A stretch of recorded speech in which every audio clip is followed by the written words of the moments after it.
Bon, me voilà de retour. Alors, regardez, j'ai un beau modèle de barbecue. Et là, on va pouvoir en faire cuire des merguez. Vous avez vu un petit peu? Sacré modèle. Et là, en fin de compte, regardez. Ici, je me suis ouvert légèrement. Et qu'est-ce qu'on a à l'intérieur? Un petit nid de frelon asiatique. Et il est même là, presque la même couleur que le barbecue. Là, si je fais ça tout doucement. Hop. Alors, moi, je vois pas dans la caméra, mais je pense que vous l'avez vu. Vous l'avez vu? Allez. Sans commentaire. Barbecue à la merguez piquante. Tout doucement vers le barbecue.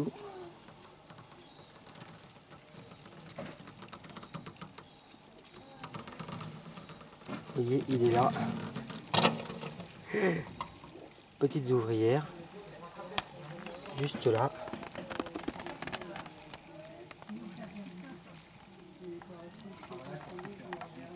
Et là, l'idée, c'est que je vais essayer de sortir la grille si je le peux. Et d'enlever le nid en même temps avec le bocal. Allez, je tente. A tout de suite.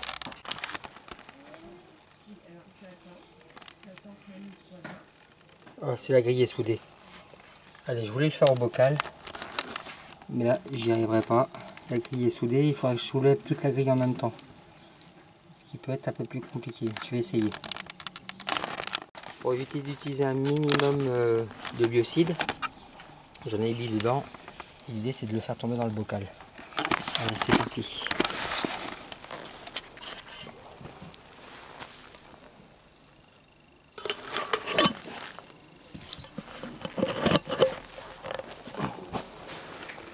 C'est dans la boîte.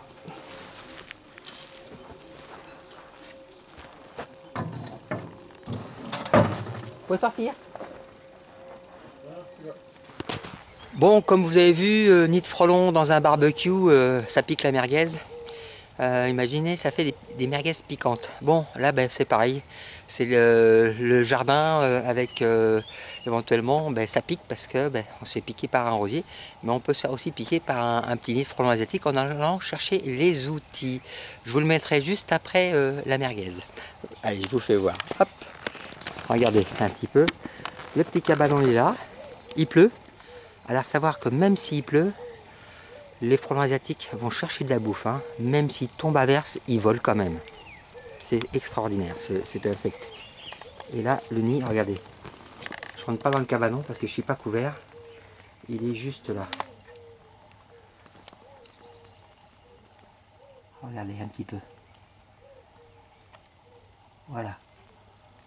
Alors après la merguez qui pique, au barbecue, nid de frelon asiatique dans le cabanon. Voilà, allez. Je m'équipe et on va le voir de plus près tout de suite.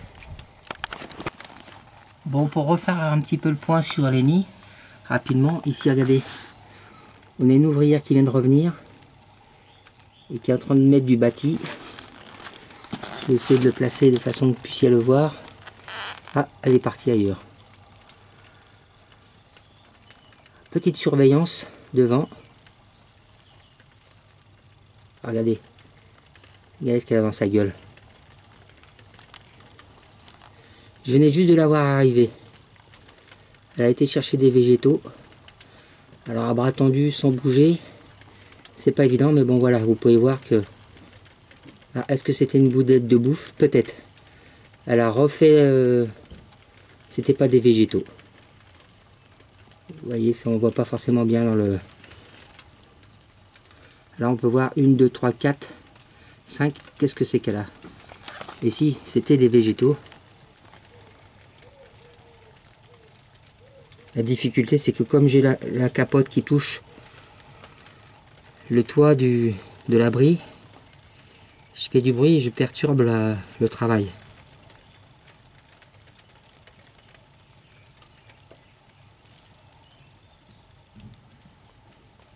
Là, à aujourd'hui, la reine ne sort plus. Hein.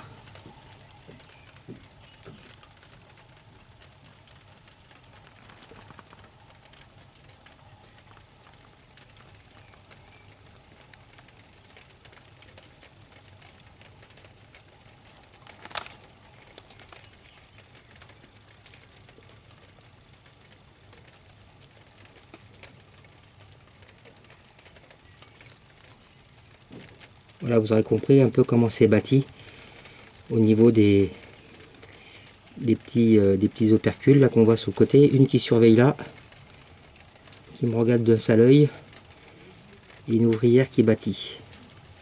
Et une petite chips.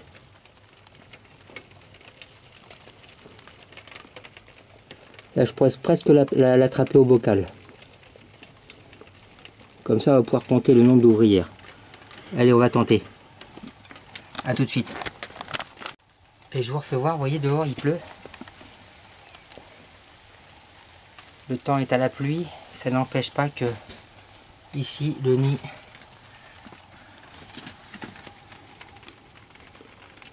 il est quand même alimenté en végétaux. Il pourrait pleuvoir une semaine, ça n'empêcherait rien qu'elle continuerait à travailler. Allez, on va tenter l'extraction. On retente une dernière fois. Après, je pense que ça sera des nids qui seront trop gros pour attraper, comme je vais le faire.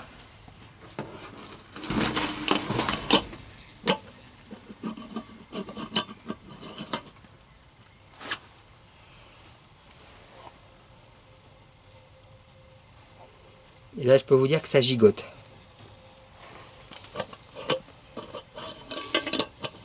Écoutez le bruit.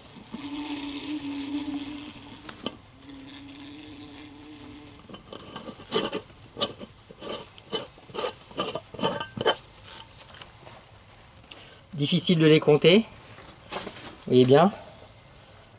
Une fois que ça sera vraiment calmé, et que tout le monde sera par terre, je les compterai pour vous les mettre à la fin éventuellement.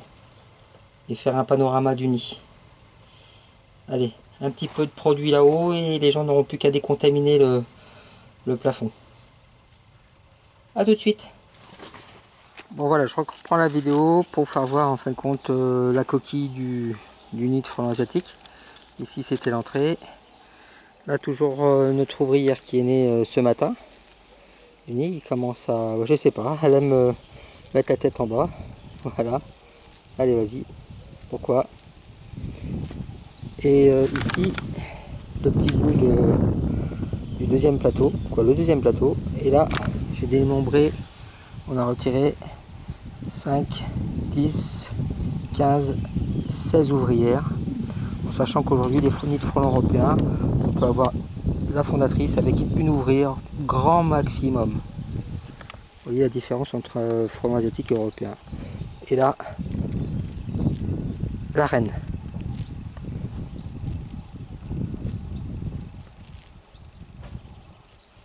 Là vous l'aurez compris, les nids de frelons asiatiques, il faut y faire très attention maintenant, il y a du monde et ça peut piquer très fort. À bientôt.